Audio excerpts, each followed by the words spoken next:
눈과 비가 와가지고 여러분 길이 미끄럽습니다. 오늘 오신다고 애쓰셨습니다. 나중에 돌아가실 때 조심조심해서 가시기를 바랍니다. 또 어둡기도 하니까 특별히 조심하셔서 돌아가시기를 바랍니다. 내일은 우리가 사송영락교회 그 현장에 가서 공사를 시작하는 감사 예배를 하나님 앞에 올리게 될 것입니다. 성도들이 뭐 다 가실 수 있는 게 아니라서 일부만 가시고 또 그 대지를 우리에게 제공해 준 양산 중앙교회 성도들께서도 오셔서 같이 예배를 드리게 될 터인데 여러분들께서 많이 기도해 주시기를 부탁드립니다. 누가 썼는지 제목이 뭔지도 모르는 이런 글이 있습니다. 가혹한 시간의 연단이 있은 후 여물대로 여문 계절은 나무를 견고하게 만들고 나무들은 긴장된 어깨를 서로에게 기대며 숲이 되었다. 노래하는 것들은 저마다의 색깔로 치장하고 숲속을 떠다닌다. 벌거벗은 대지는 숲을 품고 제 체온을 아낌없이 나누어 주었다. 숲에 체액이 쏟아져 흐르는 강물은 시간을 먹고 더욱 푸르게 흐른다. 30몇 해의 눈물이 희석된 시간의 강물에 발 담그니 더욱 견고해지는 시간의 숲, 그 숲을 거니는 발자국 소리들. 이런 글입니다. 이 글을 처음에 읽었을 때 저 삼척 지역에 산불이 났던 그 생각이 났습니다. 부산에 있을 때 삼척, 울진 그 위로 이렇게 동해 바닷가로 올라갈 때가 있었는데요. 가다 보면은 산불로 인해 가지고 민둥산이 된 곳이 여러 군데 있었습니다. 너무나도 안타까운 일이죠. 저 산에 묘목을 심어 가지고 다시 우거진 숲이 되려면 얼마나 오래 걸려야 되는가 하는 생각을 하면 참 암담하기도 했습니다. 근데 오늘 이 글을 쓰신 분은 아마 30몇 해 눈물 이렇게 한 거 보니까 아마 30몇 살 되신 분이 쓰신 것 같습니다. 근데 처음에는 숲 이야기를 하다가 나중에는 인생 얘기를 하는 것인데 아마 당신의 삶이 그 정도 된 것 같고, 그러면서 어린 아이였었는데 이제는 제법 성장해서 장년이 되고 인생의 숲을 이루면서 살아가는 그 모습을 이야기하는 것 같습니다. 여러분, 숲이 하루아침에 되는 건 아닙니다. 묘목을 심으면 그래도 수십 년을 자라고 이제는 그 나무들끼리 어깨를 기댄다는 표현처럼 촘촘하게 자라나가지고, 그리고 또 이 대지는 그 숲을 품어주는 것이고 또 그 숲에서 흘러내린 체액들이 모아져 가지고 강을 이루어서 흘러간다. 그게 세월의 강물이 되는 것이고 자신도 이제 그런 삶 속에서 같이 나간다. 그런 의미를 담아서 이 시를 쓰신 것 같아요. 여러분, 박정희 대통령 때부터 민둥산을 푸르게 만들기 위해서 산림 녹화를 굉장히 힘을 썼습니다. 그렇게 하기를 수십 년이 지나서 이제는 우리나라 웬만한 산에는 들어가 다니기가 어렵죠. 등산로가 아니면 이제는 숲이 우거져서 다닐 수가 없고 상당한 야생 동물들도 많이 살고 있어서 오히려 숲속에 혼자 가는 것이 위험하기까지 한 이제 그런 상황이 됐습니다. 수십 년의 수고가 있었고 수십 년의 시간이 있어서 이제 우리나라 산이 푸르게 된 것이죠. 이 땅의 모든 아름다운 것들은 하루아침에 되는 것은 아닙니다. 오래 걸려서 어떤 열매를 얻게 되는 겁니다. 여러분, 우리나라에서 최대의 댐은 소양강댐이죠. 저 춘천 너머 위에 있는 소양강댐인데, 소양강댐이 완공된 것은 1973년입니다. 그러니까 지금 50년이 넘어가고 있죠. 그런데 거기 물을 가두어 가지고 처음으로 그 물을 흘려보낸 것은 1978년이라고 합니다. 그러니까 만 5년 동안은 계속 물을 담기만 했어요. 워낙 댐이 크니까. 그래가지고 최초의 시험 방류, 물이 이게 제대로 흘러내려가는지 그게 1978년이었다고 합니다. 5년 동안은 기다린 거죠. 여러분, 어떤 빗방울 하나가 춘천 위에 어느 산에 떨어지면서 내가 이제는 한강을 통해 흘러가리라 생각을 했다고 가정해 보세요. 그런데 그 물방울이 떨어지자마자 바로 흘러간 게 아니고 5년 세월을 기다려야 되는 거죠. 그리고 참 제가 놀란 것은 50년이 지났는데 소양강 댐이 지금까지 수문을 열고 물을 흘려보낸 것은 겨우 20번밖에 안 된다고 합니다. 거의 대부분 물을 흘려보내질 않았어요. 그냥 저수를 하고 또 이제 조절할 때, 필요할 때만, 이제 홍수가 굉장히 크게 났을 때만 이제 흘려보낸 거죠. 그 소양강 댐에 저도 몇 차례 가봤습니다만은 그 너른 댐을 보면서 여기 물만 담겨 있는 게 아니라 세월이 담겨 있구나 하는 생각을 이제 해보는 거죠. 그 엄청난 물은 그 세월을 말하는 것입니다. 그 댐 공사를 했을 때 한창 나이였고 살아서 열심히 거기서 일했던 분들 중에는 대부분이 다 세상을 떠났을 거예요. 지금 남아있는 분은 별로 없을 것 같아요. 그러니까 그 댐 자체가 우리에게 세월의 무게를 느끼게 해주는 거죠. 여러분, 오늘 이제 한 절 말씀만 읽었는데 오늘 본문을 다시 한번 보시면요, 이렇게 되어 있죠. 하나님이 아브라함에게 약속하신 때가 가까우매. 하나님께서 아브라함에게 약속했던 그 때는 언제냐 하면 창세기 15장 13절 14절을 읽어드리겠습니다. 여호와께서 아브라함에게 이르시되 너는 반드시 알라. 네 자손이 이방에서 객이 되어 그들을 섬기겠고 그들은 400년 동안 네 자손을 괴롭히리니 그들이 섬기는 나라를 내가 징벌할지며 그 후에 네 자손이 큰 재물을 이끌고 나오리라. 이렇게 창세기 15장에서 아브라함에게 말씀하신 바가 있어요. 그때 하나님께서는 네 자손이 400년을 섬기게 될 거다, 그렇게 말씀하셨습니다. 그게 바로 애굽에 내려가서 긴 세월을 있게 될 것을 말하는 거죠. 조금 더 정확히 말씀을 드려보면 이스라엘 백성들이 모세의 인도를 따라서 애굽에서 나왔을 때가 애굽에 산 지 430년 됐을 때입니다. 근데 그건 야곱이 가족들을 다 인솔해서 내려간 걸 기점으로 했을 때 이제 430년인 것이고, 요셉이 먼저 가지 않았습니까? 형들에게 팔려가지고 노예로 먼저 간데 간 걸 계산해 보면 22년 만에 아버지가 오신 거거든요. 그러니까 22년 요셉을 기점으로 하면은 452년 만에 나오는 것이고, 가족 모두가 간 걸 기점으로 하면 430년 만에 출애굽하는 거죠. 여러분, 여기서 우리는 이런 질문을 하나님께 할 수 있는 것이죠. 하나님, 왜 그들은 애굽에 갔어야만 합니까? 이렇게 질문할 수 있어요. 원래 아브라함이 살던 곳이 가나안 땅이지 않습니까? 하나님께서 그들에게 주시는 땅도 가나안 땅입니다. 그 참 이상한 거예요. 하나님께서 어차피 주실 땅도 가나안이고 지금 아브라함이 사는 땅도 가나안입니다. 그러면 아브라함아, 너희 자손은 지금 살고 있는 이 땅을 얻게 될 거야. 그러니까 여기서 계속해서 오래오래 살면 이 땅을 저절로 차지하게 될 거다. 이렇게 하실 수 있잖아요. 굳이 애굽에 갔다 올 필요가 없고 그냥 계속 대물림 해가면서 가나안 땅에 눌러 앉아 살면 그 땅을 차지하면 되는 거 아닙니까? 무엇 때문에 애굽으로 데리고 내려가셨다가 다시 출애굽을 시켜서 데리고 나오시는 건지 어떻게 보면 불필요한 과정인 것처럼 여겨지죠. 그냥 어차피 가나안에 있는 거니까 계속 가나안에 있으면 될 텐데. 그래서 점점 자녀를 많이 낳아서 수가 번성하면 거기 토박이들인 가나안 사람들을 밀어내고 그냥 차지하면 될 게 아닌가, 이런 생각을 할 수도 있다는 것입니다. 그런데 왜 하나님은 야곱과 그의 가족을 애굽으로 이끌어 들이시고 애굽에서 430년이나 머물게 하시다가 그 후에야 다시 데리고 나오셔서 가나안 땅을 얻게 하셨나, 이런 질문을 하나님 앞에 드릴 수가 있는 것이죠. 여러분, 하나님의 생각은 우리 생각과는 다릅니다. 우리가 생각하는 것과 차원이 다른 뜻과 계획을 가지시고 하나님께서 우리들을 인도하시는 것이죠.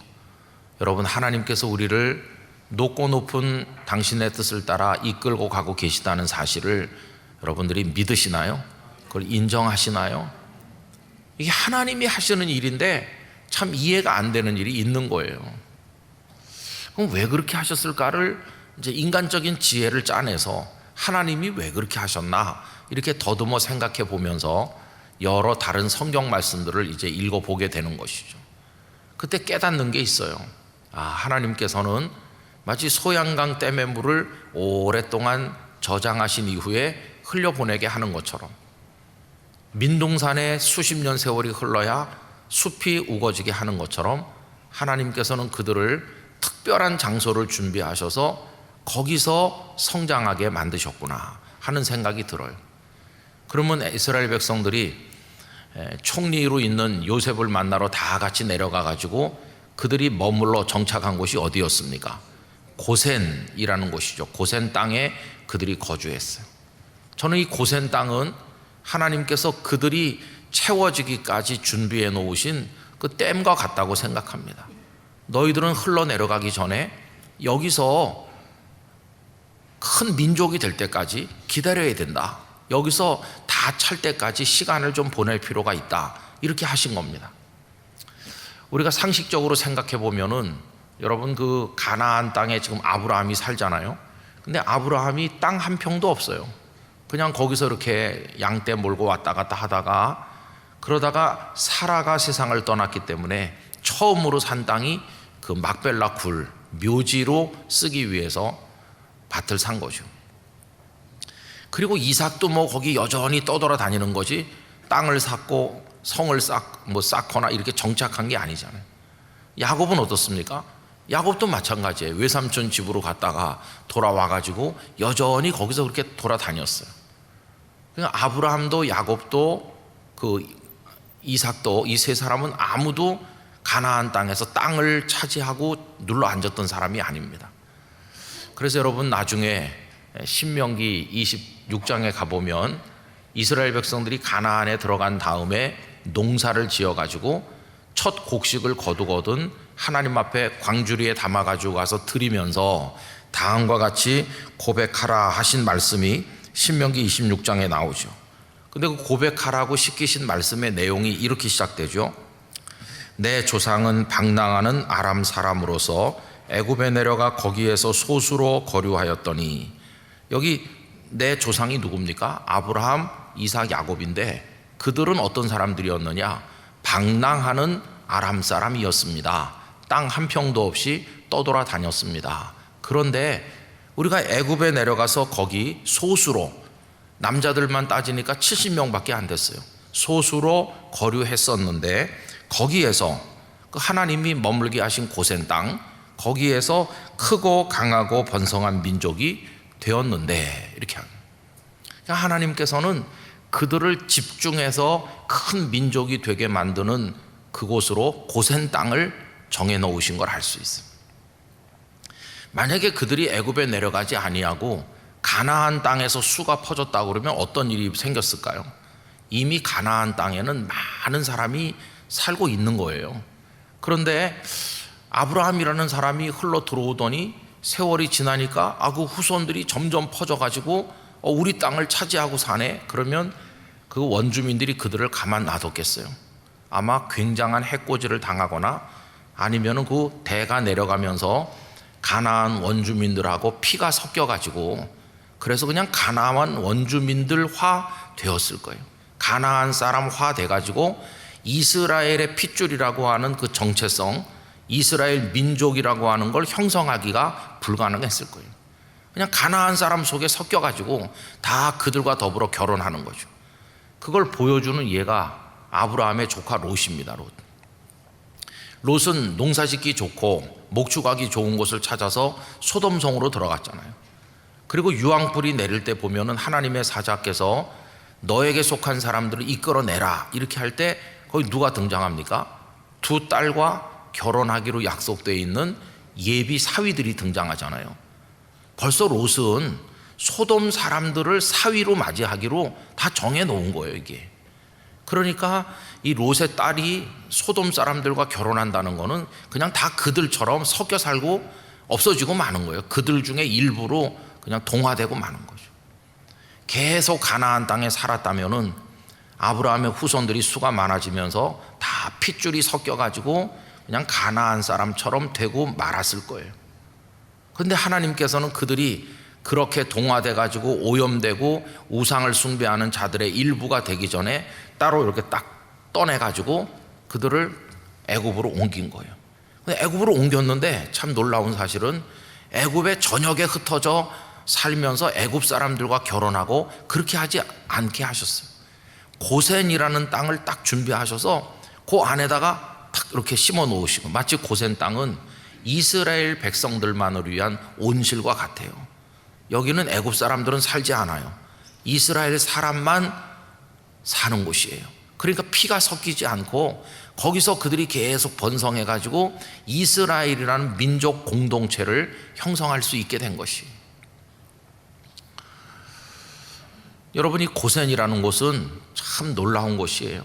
왜 그러냐 하면 오늘날 이집트, 그때 애굽하고 지금 이집트하고 뭐 똑같진 않겠지만 나라의 크기가요, 오늘날의 이집트를 기준으로 말하면은 이집트 땅덩어리 그 크기가 전 세계에서 38배, 아니 36번째입니다. 38번째입니다. 38번째. 그리고 우리 대한민국 요 남쪽 우리 절반의 대한민국하고 비교하면 현재 이집트의 국토의 크기가 10배입니다. 10배. 상당히 큰 나라라는 걸 알 수 있어요. 야, 10배나 되면 땅이 넓어서 좋겠다, 그런 생각이 드십니까? 그게 아니에요. 10배나 되는데 불행하게도 그 넓은 영토의 95%는 사람이 살 수 없는 곳이에요. 거의 사막이고 산악지대고 그렇습니다.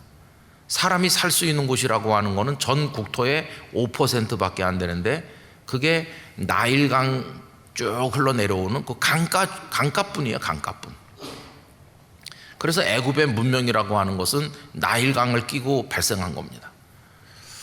나일강 하류 쪽에는 거대한 피라밋이 있는 그 하구 쪽이고 카이로라는 도시가 있고 그렇죠. 상류 쪽으로 한참 수백 킬로 올라가면 거기 룩소르라고 고대 이집트가 번성했던 그런 곳이 있어요. 아주 오래전에 이집트에 갔을 때 그 카이로로 해서 룩소르로 해서 쭉 올라갔었는데 막 으리으리한 돌로 만든 그런 신전이 있고 거기 떡하니 사진에서나 볼 수 있는 그들이 섬기는 신들이 조각되어 있죠. 뭐 크기가 굉장합니다. 기둥 하나가 뭐 저 같은 사람 여러 명이 끌어안아야 될 만한 돌 기둥이 크게 세워져 있죠. 근데 그게 전부 나일강을 따라서 이렇게 있는 거예요. 그리고 가장 비옥한 것이 어디냐면 나일강 하류 쪽에 와가지고 지중해로 물이 들어가기 전에 막 여러 갈래로 갈라지면서 거기 삼각주가 발전했는데 이 고센은 그 삼각주의 일부입니다. 가장 기름지고 좋은 땅이에요. 농사가 잘 되는. 지금도 이집트의 농산물의 대부분이 그 삼각주 지역에서 생산되고 있거든요. 하나님은 애굽의 가장 기름지고 가장 좋은 곳을 딱 정하셔서 온실처럼 그들을 그 안에다 심어 놓으신 거예요. 근데 그 최적의 장소를 얻을 수 있었던 이유는 뭡니까? 그건 요셉이 애굽 사람들을 굶어 죽을 위기에서 건지는 큰 공로가 있기 때문에 바로 왕이 그 요셉의 가족들을 그 좋은 곳에 살게 한 거예요.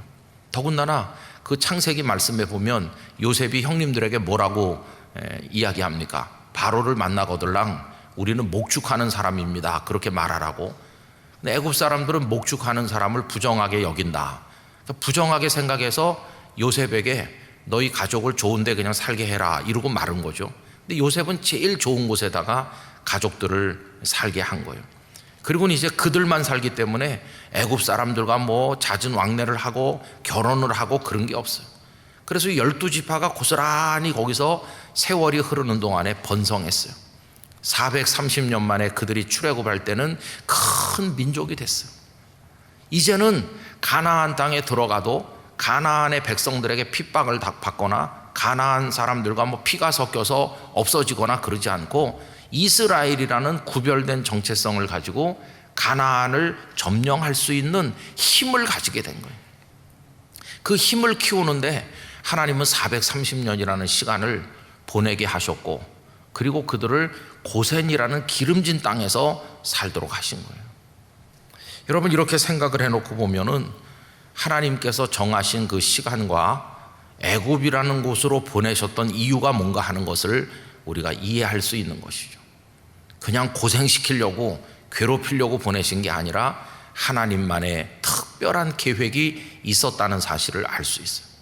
그 400년이 넘는 시간 속에서 처음에는 요셉의 공로를 기억하는 동안에는 그들을 잘 대해줬을 겁니다. 애굽 사람들이 당신들 덕에 우리가 살았어요 이랬겠죠. 그런데 나중에 요셉을 알지 못하는 바로 왕이 등장한 다음부터는 이스라엘이 수가 많아지는 걸 경계하면서 그들을 노예로 부리기 시작했어. 그 노예로 부린 시간이 얼마인지 모르지만은 노예로 부렸기 때문에 이 사람들이 애굽에서 나갈 생각을 하는 겁니다. 여러분, 만약에 애굽 사람들이 끝까지 이스라엘 사람들을 환대하고 그냥 좋게 대하고 고센 땅에서 많이 번성하세요 이랬으면은 이스라엘 백성들이 굳이 가나안에 갈 동기부여가 될까요? 여기가 좋은데 뭐, 여기가 가나안보다 더 좋은데 뭐하러 가나안에 가나, 이 고센 땅에서 대대로 살면 되지 이랬을 거예요. 근데 이제 백성들이 그들을 노예로 부리고 학대를 하고 핍박을 하니까 백성들이 떠날 생각을 하는 거예요. 애굽인들의 학대는 이스라엘 백성으로 하여금 경각심을 가지게 만들었고, 안 되겠다고 생각하면서 일어나게 만들었고, 떠날 준비를 하게 만든 것이고, 모세라는 사람을 보내서 그들을 데리고 나오신 것이죠. 하나하나를 생각해 보면 하나님의 계획 아래서 치밀하게 이루어진 일이라는 사실을 우리가 깨닫게 된다는 것입니다. 그런데 여러분, 오늘 이 말씀이 우리에게 의미가 있는 것은 무엇일까요? 우리가 아까 제가 말씀드린 표현대로 한다면 한 방울 물방울과 같아요. 나는 흐르고 싶어요. 흘러가고 싶은데 하나님께서 소양강댐 안에서 좀 기다려야 되겠어. 그런 것처럼 때때로 하나님은 우리를 고센 땅에 머물게 하실 때가 있다는 거예요. 여기 고센 땅에 있어. 갑갑합니다 하나님. 여기 좀 더 있어. 아유 너무 힘든데요. 그래도 조금 더 있어야 돼. 내가 정한 때가 올 때까지 조금 더 거기서 견뎌라. 그러면 그 안에서 커지고 강해지고 이길 수 있는 힘을 축적하게 되는 거예요. 그게 오늘 설교 본문, 설교 제목 그대로 고난 속에서 자라는 하나님의 축복인 줄로 믿습니다. 그래서 430년이라는 시간이 무의미하고 헛된 시간이 아니라 그 속에서 하나님께서는 가나안의 주인이 될 만한 크고 강한 민족으로 그들을 형성시키셨다 하는 것을 깨닫게 되는 것이죠. 우리가 오늘 한 점만 읽었습니다만 이제 다음에 읽게 될 그 이하의 말씀을 쭉 읽어 내려가 보면 모세 이야기가 길게 나옵니다. 그런데 여러분, 모세도 그 대표적인 인물이에요. 모세를 하나님께서는 40년 동안 미디안 광야라는 곳에 심어 놓으셨어요. 미디안 광야의 40년이 모세에게는 견디기 힘든 고통의 시간이었지만 80세가 됐을 때의 모세는 충분히 이스라엘 백성들을 이끌고 나가도 교만하지 아니하고 하나님만 바라보는 그릇으로 준비되는 시간이었어요. 그 40년이 흘러간 세월이 아니라 준비하는 시간이었다는 것을 우리가 깨닫게 되는 것이죠. 여러분, 다 그래요. 우리가 이미 생각을 했던 요셉도 그렇죠. 17살에 팔려가서 30살에 총리가 됐으니까 그 13년이 무슨 의미가 있나? 그 13년은 대단히 중요한 시간이에요.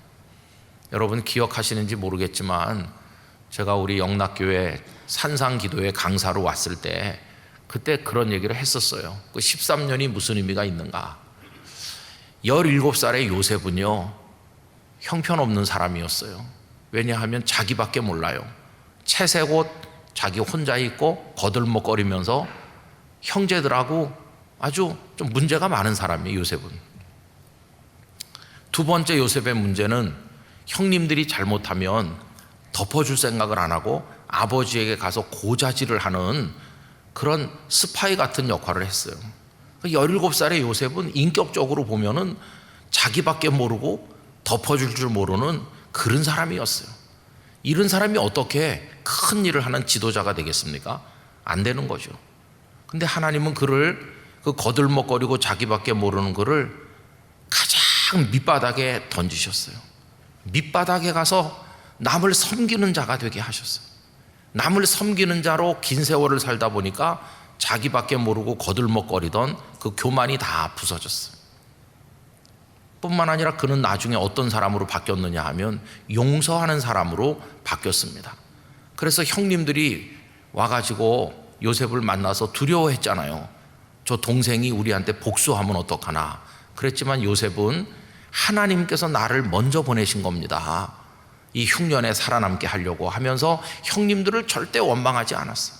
형님들을 용서했어요.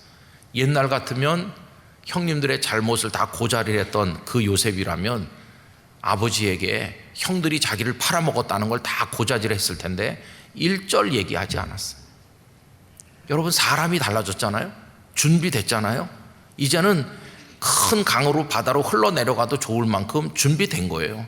그때 하나님은 그를 총리로 세우신 것이에요.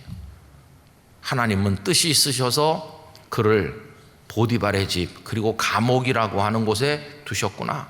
보디발의 집과 감옥이 고통스러운 곳이지만 영적으로 보면 이스라엘 백성들을 두셨던 고센과 같은 곳이고, 거기서 그는 성숙했고, 또 모세는 미디안 광야가 고센과 같은 곳이고, 거기서 성숙했고 하나님의 종다운 사람으로 서게 된 것을 알 수 있습니다.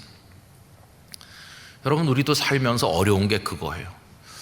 많은 목사님들도 그렇습니다. 이제 전도사 시절을 보내고 또 목사, 부목사 훈련을 받고 이렇게 하는데 선교사가 되겠다든지 뭐 어떤 목회를 하겠다든지 꿈이 큰데도 이게 잘 안 풀리는 분들도 많이 있어요. 그리고 또 좌절하기도 하고 어려움을 겪기도 하고 열심히 주를 위해 일할 준비가 됐는데 갑자기 젊은데 중한 병을 얻는 목사님들도 있고 그래요. 근데 여러분, 그게 다 무의미한 시간이 아니고 나중에 보면 그 고통스러운 사역 현장에서 보냈던 몇 년간의 시간이, 그리고 병으로 인해서 하나님 앞에 눈물로 보냈던 그 시간이 그분을 키우는 고센과 같이 된다는 걸 알 수 있어요. 나중에는 그것으로 인해서 아주 성숙한 하나님의 사람이 되어서 모세 같은 역할을 할 수 있게 되는 것이고, 그분에게 주신 가나안 땅을 점령하는 사람이 되더라는 것이에요. 그래서 여러분, 지금 어려운 지경에 있다고 해서 낙심할 필요가 없습니다. 여기가 나의 고센이구나. 여기서 하나님은 기다리라고 하시는구나. 하나님의 때가 되면 나를 사용하실 줄 믿습니다. 이렇게 하는 거예요. 오늘 읽은 본문을 다시 읽어보시면 거기 때라는 단어가 나오지 않습니까? 하나님이 아브라함에게 약속하신 때가 가까움에, 우리 성도님들 개개인을 위한 하나님의 때가 있는 줄 믿습니다. 그 때가 가까우면 우리는 성장하는 것이고 성숙하는 것이고 이제 준비가 되어 간다는 것을 알 수 있어요. 우리 인생에 이제 드리워진 하나님의 손길, 그리고 하나님의 신비로운 역사는 우리 사람이 다 설명할 수 없는 것이죠. 저는 이제 서울에서만 계속 있다가 부산에 갔죠. 부산에 가려고 할 때 많은 분들이 부산에 왜 가느냐고 다 반대했습니다. 저를 부산에 가서 목회하라 이렇게 얘기한 분은 딱 한 분, 저희 아버님 분이셨고, 10여 명의 제가 상담을 요청했던 선배, 또 저를 가르친 목회자, 목사님들 하나같이 다 반대했어요. 부산에 가지 말라 이렇게 하셨어요. 근데 저는 그냥 하나님 앞에 제일 먼저 오라는 데 가겠습니다 이렇게 기도를 했었고, 또 그 기도를 지켜야 된다는 아버님의 강한 충고를 따라서 그 기도한 걸 지키겠다고 하는 한 가지 때문에 이제 부산에 간 거죠. 그럼 지금 와서 생각을 해보면 거기서 내가 노예살이를 했나? 그게 아니에요. 그 지나간 28년이라는 시간이 저에게 축복의 고센 땅이에요. 거기서 강해진 이스라엘 백성처럼 저희 가족들도 애들이 거기서 다 태어났죠. 그리고 또 거기서 얼마나 이렇게 잘 지내고 행복한 목회를 했는지 몰라요. 그러니까 하나님의 인도하심을 원망할 게 아무것도 없다는 것을 알 수 있어요. 여러분, 지금 하나님께서 우리를 심어두신 그 자리에서 잘 성장하기를 원할 뿐입니다. 강한 나무로 자라나기를 원할 뿐이에요. 그 아까 30수년 만에 나무들이 어깨를 기대면서 숲을 이룬다는 것처럼 지금 우린 숲이 되어가는 거다, 이렇게 생각을 하면서 하나님의 때를 기다리면 될 줄로 믿습니다. 지금 사랑하지 않는 자 모두 유죄, 이런 책이 있어요. 그 드라마 작가인 노희경이라는 분이 쓴 책인데 사랑하지 않는 사람은 다 죄를 짓는 사람이다. 그런 책인데 거기 이런 내용이 있습니다. 나는 한때 내 성장 과정에 회의를 품은 적도 있었지만 지금은 아니다. 내가 만약 가난을 몰랐다면 인생의 고난을 어찌 알았겠는가? 내가 만약 모범생이었다면 낙오자들의 울분을 어찌 말할 수 있었겠으며 실패 뒤에 어찌 살아남을 수 있었겠는가? 나는 작가에게는 아픈 기억이 많을수록 좋다고 생각한다. 작가가 아니더라도 그 누구에게나 아픈 기억이 필요하다. 내가 아파 보아야 남의 아픔을 알 수 있고 패배해 보아야 패배자의 마음을 달랠 수 있기 때문이다. 그러니까 이제 성장 과정에 가난한 집에 태어났고 아프고 그저 뭐 실패도 많이 하고 모범생도 아니고 그런 이제 고통을 많이 겪었는데 그 시간이 작가로서 풍성한 이야기를 써낼 수 있는 밑거름 축복이 되었다는 것이. 여러분, 우리 오늘 지금 당장 어렵다고 낙심하지 맙시다. 그리고 하나님께서 빨리 고생에서 벗어나게 해주지 않으신다고 원망하지 말고 하나님의 때가 있을 줄 믿고 그때까지 꾸준히 인내하면서 오늘 해야 될 일을 하고 하나님을 우러르는 거, 그게 오늘 우리가 해야 될 일이다 하는 것을 잊으면 안 될 것입니다. 언젠가 어떤 목사님을 만났더니 이렇게 얘기하는 거예요. 목사님, 제가요 이 교회 부임해서 벌써 10년이에요. 제법 오래됐네요. 10년이면은 강산도 변한다는데요. 강산도 변해야 되는데 우리 성도들은 이만큼도 1mm도 안 변해요. 그러면서 울분을 토하는 거예요. 아니 10년이면 강산도 변한다는데 우리 성도들은 어쩌면 이렇게 변하질 않느냐고. 그래서 제가 충분히 무슨 말인지 이해하죠. 답답하다는 거예요. 교회가 살아나지도 않고 어떻게 성도들이 뭘 하려고 하지도 않고 그냥 가만히 있으니까 속 터진다, 그런 얘기죠. 그래서 제가 이렇게 말했죠. 목사님은 좀 옮겼냐고, 1mm쯤. 목사님은 좀 변했냐고 했더니 아무 말도 안 하더라. 그 목사님도 그냥 있는 거예요. 그 자리에 본인이 모르는 거지. 목사님은 성도를 원망하지만 성도들은 아마 목사님을 원망하고 있을지도 몰라요. 우리 목사님은 10년 전이나 지금이나 똑같네요. 어쩌면 사람이 저렇게 아마 그러고 있을지도 몰라요. 피차간에. 그래서 제가 이렇게 말했습니다. 그 예수님께서 그 포도원에다가 무화과 나무를 하나 심었는데 그 열매가 없잖아요. 그래서 이제 밭만 버린다고 찍어내버리라 이렇게 하니까 과원지기가 1년만 그대로 두소서, 내가 거름을 주고 물을 주겠다, 이렇게 하는 말이 나오잖아요. 목사님 10년이 됐으면 혹시 알아요? 11년째 뭐가 될지. 그래서 11년째를 기다리면서 해보라고. 그때 저는 한 20년 하고 있을 때예요. 나는 한 20년째 하고 있다고. 그러니까 그 목사님 그날 아무 말도 안 하더라고요. 20년을 하고 계셔요. 20년을 하고 있지. 그리고 여기서 그냥 은퇴할 가능성이 농후해.